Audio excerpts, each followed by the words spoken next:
समस्त भारतीयों नमस्कार। मेरा नाम कुर्बान और सपना और निधि जी। इस प्रोग्राम के जरिए हम अपने देश की बहनों को, माताओं को एक संदेश देना चाहते हैं और संदेश भी बिल्कुल साफ साफ और आसान है।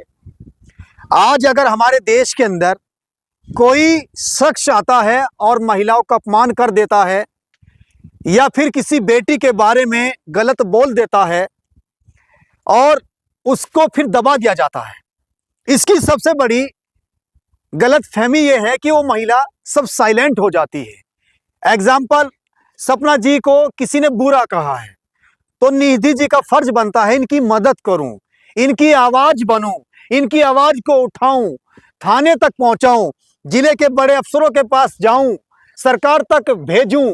अगर सरकार उस मामले को संज्ञान में लेकर गंभीरता से नहीं कार्रवाई कर रही है, फिर किसानों से मिलूं, कोर्ट का सहारा लूं, सुप्रीम कोर्ट का सहारा लूं, मगर जब तक मैं सुकून से ना सोऊंगी और ना बैठूंगी, जब तक उस बेटी को, जो हमारे देश की बेटी है या हमारे देश की वो मां है, जब तक उसको न्याय इंसाफ ना मिले, उसकी मदद ना हो।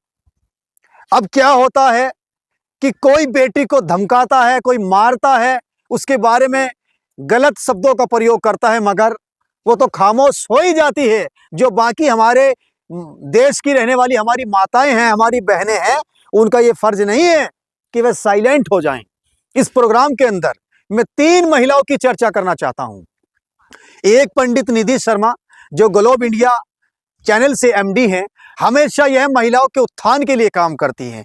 इनका प्रयास रहता है, जैसे उत्तर प्रदेश के अंदर एक पंचायती राज विभाग है, उसके अंदर जितनी भी योजनाएं आती हैं महिलाओं के उत्थान लाभ के लिए, ये उन महिलाओं को जो गरीब हैं, जिनको उस डिपार्टमेंट का हक अधिकार चाहिए, ये उनके फॉर्म को क्लिक कराना, उनकी मदद कराने में सदैव तत्पर रहती हैं, चाहे बैंकिंग से जुड़ी हुई सेवाएं हों।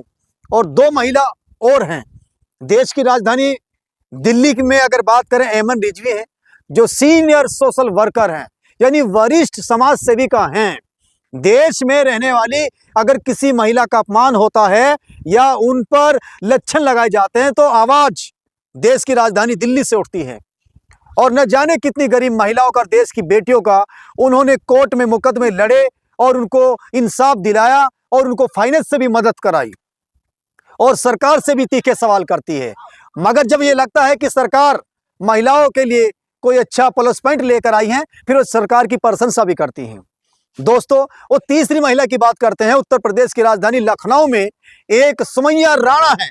सुमैया राणा भी एक बड़ी शख्सियत है, महिलाओं के उत्थान के लिए काम करती हैं। हालांकि उनके पिताजी मरहूम मुनव्वर राणा साहब, जिन्होंने सारी जिंदगी माँ और बेटियों के लिए अच्छी अच्छी पॉजिटिव शायरी लिखी है कि बहन का क्या सम्मान हो और माँ का क्या मकाम और मयार है। दोस्तों, उनकी बेटी है सुमैया राणा। अभी बिहार के मुख्यमंत्री ने एक बेटी को नकाब हटाने के लिए, हिजाब हटाने के लिए कहा। कुछ लोगों ने उस पर पॉजिटिव रिपोर्ट भी पेश की कि ये बेटी है और मुख्यमंत्री नीतीश कुमार जी पिता हैं और ये तो इस तरीके से एक्टिविटी कर रहे थे। कुछ लोगों ने कहा कि इनका दिमागी तवाजुन खराब है, ये अस्वस्थ हैं इस वजह से। कुछ लोगों ने कुछ कहा, सब ने अपनी राय दी। लेकिन अफसोस ये है कि देश की राजधानी से अगर कोई बोली तो एमन रिजवी बोली, और यूपी की राजधानी से कोई बोली तो सुमैया राणा बोली। अगर तीसरी महिला कोई बोली तो ग्लोब इंडिया की एमडी पंडित निधि शर्मा सीनियर जर्नलिस्ट बोली और कहा ये गलत है। और कई वीडियो भी है, शॉर्ट भी और लॉन्ग भी। तो कहने का मतलब ये है, जब महिलाओं के ऊपर जुल्म होता है, फिर कम से कम महिलाओं को आगे आना चाहिए, महिलाओं को आगे आकर उनकी आवाज बनना चाहिए, उनकी मदद करना चाहिए। जब एक महिला दूसरी महिला का सम्मान के साथ मदद करना सीख लेंगी, आंदोलन करेगी, धरना प्रदर्शन देंगी, फिर किसी की औकात हैसियत नहीं होगी कि किसी बेटी या किसी माता का देश के अंदर अपमान हो। दोस्तों, इस वीडियो में इतना ही। हाथ जोड़कर अपनी माताओं से अपील गुजारिश है कि एक दूसरे महिलाओं की बुराई ना करके सम्मान करना सीखो और जिस महिला बेटी पर जुल्म हो उसकी मदद करना सीखो। फिर देश के अंदर हमेशा महिला स्ट्रांग होगी। इस वीडियो में इतना ही। नमस्कार। देश के लिए जय हिंद।